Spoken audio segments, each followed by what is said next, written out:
Tri-Waco, the Greater Waco Chamber of Commerce's annual Olympic and Sprint Distance Triathlon will begin at 6:30 a.m. on Sunday, July 9th at Indian Spring Park. Over 900 participants are expected for this event. The race starts with a point-to-point open water swim in the Brazos River, followed by a flat and fast bike ride on the spectator-friendly roads near the river, and finishes with a run along the Brazos River through Cameron Park, finishing on the famous suspension bridge. Tri-Waco will again include relay options, as well as the aquabike races. Online registration is open through Friday, July 7th, 2023 at triwaco.org. The Tri-Waco Triathlon is presented by Bicycle World. Again, online registration is open through Friday, July 7th, 2023 at triwaco.org.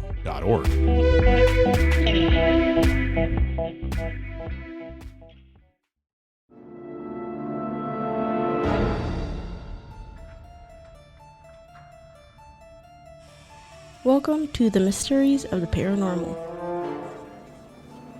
I'm your host, Allison. Here, I'll talk all about mythology, folklore, and cryptids.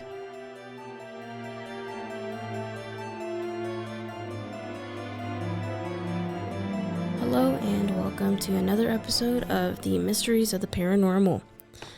As always, I am your host, Allison, and today we're going to be talking about the Wendigo.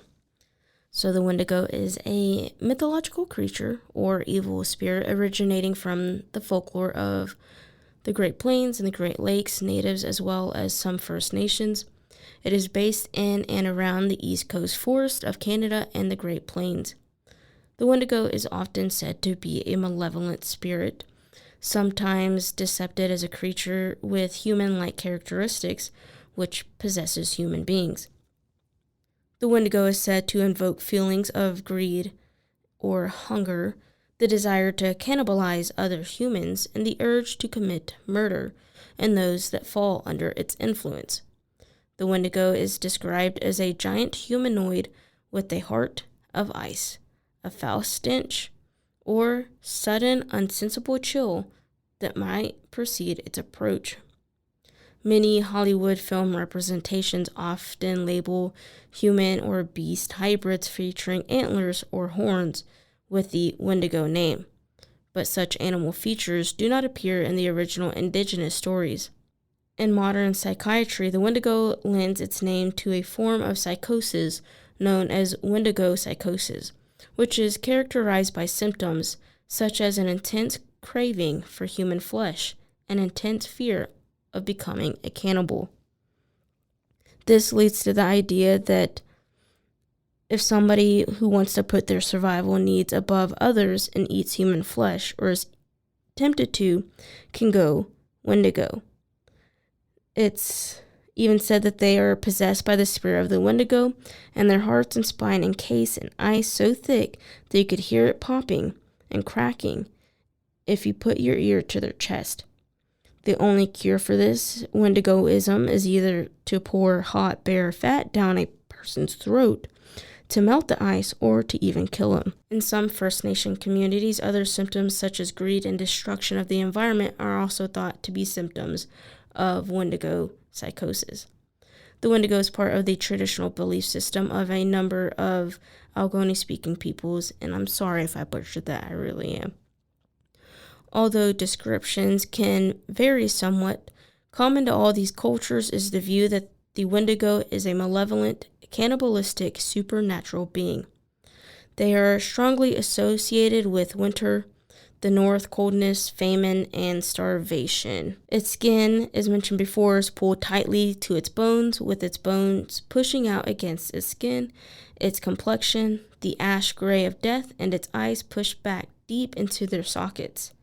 The Wendigo looked like a skeleton recently disinterred from the grave, with lips it had were tattered and bloodied. Unclean and suffering from the separation of the flesh, the Wendigo gave off a strange and eerie odor of decay. Wendigos are often described as giants that are many times larger than human beings, a characteristic absent from myths in other cultures. Whenever a Wendigo ate another person, it would grow in proportion to the meal it had just eaten. so it could actually never be full. Therefore, Wendigos are portrayed as simultaneously glued and extremely thin due to starvation. The Wendigo is seen as an embodiment of greed and excess, never satisfied after killing and consuming one person. They are continuously searching for a new victim. A Wendigo need not lose the human's powers of cognition or speech, and in some deceptions may clearly communicate with its prospective victims or even threaten and taunt them. According to the legends, a Wendigo is created whenever a human resorts to cannibalism to survive. In the past, this occurred more often when Indians and settlers found themselves stranded in the bitter snows and ice of the northern woods. Sometimes stranded for days, survivors might have felt compelled to cannibalism the dead to survive. And other versions of the legend cite that the Wendigo might also possess humans to display extreme greed. Native American versions of the creature spoke of a gigantic spirit over 15 feet tall that had once been human but had been transformed into a creature by magic. Though the descriptions of the creature vary slightly, the Wendigo is generally said to have glowing eyes, long yellow fangs, terrible claws, and overly long tongues. Sometimes they are described as having shallow yellowish skin, and other times they are covered with matted hair. The creature is said to have several skills and powers, including stealth, and is near a perfected hunter. Knows it and uses every inch of its territory and can control the weather through dark magic. There is a story that took place in December of 1897 in Minnesota, which reported that a Native American woman living in the Barrens River Reserve had contracted a certain kind of fever that effects of which caused her to act strangely. Her husband thought she was going to go Wendigo, so he grabbed her by the hair and broke her neck.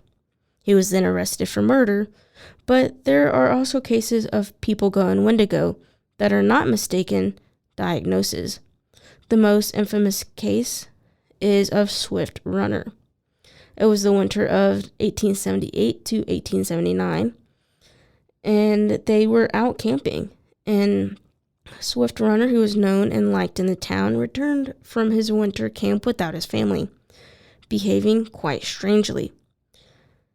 He said that they had died of starvation, even though he looked pretty hell for a man who had survived in the winter, and killed the other 9 members of his family.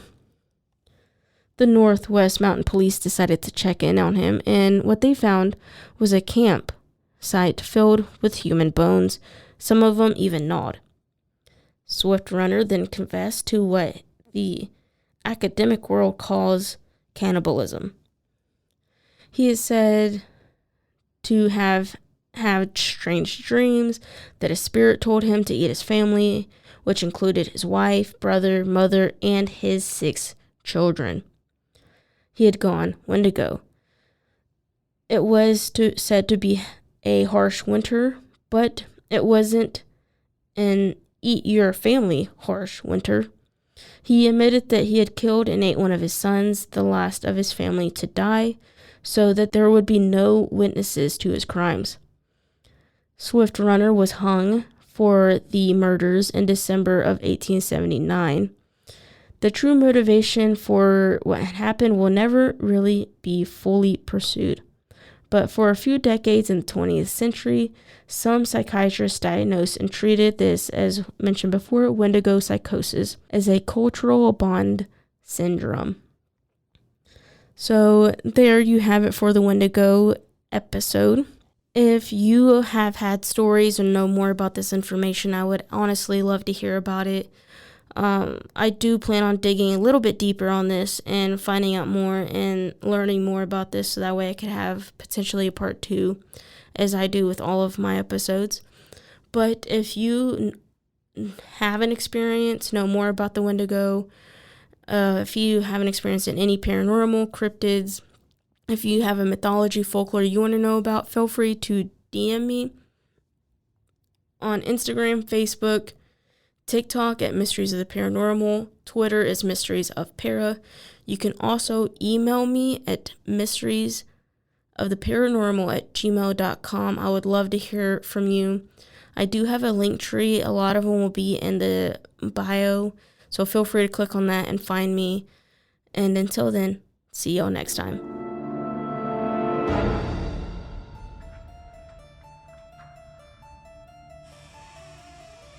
You can find this podcast at The Mysteries of the Paranormal on TikTok, Instagram, and Facebook. Be sure to tune in every week for a brand new episode, wherever you get your podcast or at roguemedianetwork.com.